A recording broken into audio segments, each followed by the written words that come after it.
Hi friends, అందరికీ నమస్కారం అండి. తెలంగాణ రాష్ట్ర వ్యాప్తంగా ఉద్యోగుల పెన్షనర్లకు పీఆర్సీ పైన మరియు ఒక శుభవార్త అయితే రావడం జరిగిందనమాట.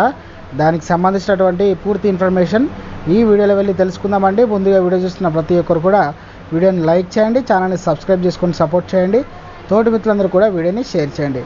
వివరాలు కనుక వచ్చినట్లయితే, తెలంగాణలోని పనిచేస్తున్న ఉద్యోగ ఉపాధ్యాయ పెన్షనర్లకు 2023 జూలై 1 నుంచి రావాల్సిన రెండవ పీఆర్సీ 40% ఫిట్మెంట్తో వెంటనే ప్రకటించాలని అమలు చేయాలని Telangana United medical health employees union ప్రభుత్వాన్ని విజ్ఞప్తి చేసిందన్నమాట.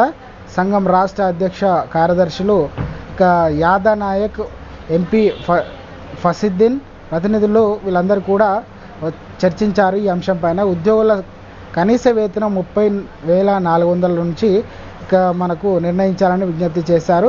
సిపిఎస్ను రద్దు చేసి ఓపీఎస్ను అమలు చేయాలని, హెచ్ఆర్ఏ గ్రేటర్ పరిధిలో 30%, ఇతర ప్రాంతాల్లో 20% ఇవ్వాలని, గ్రాట్యుటీ 16 లక్షల నుంచి 25 లక్షలకు పెంచాలని అనంతరం చైర్మన్కు వినతి పత్రం అయితే సమర్పించారు.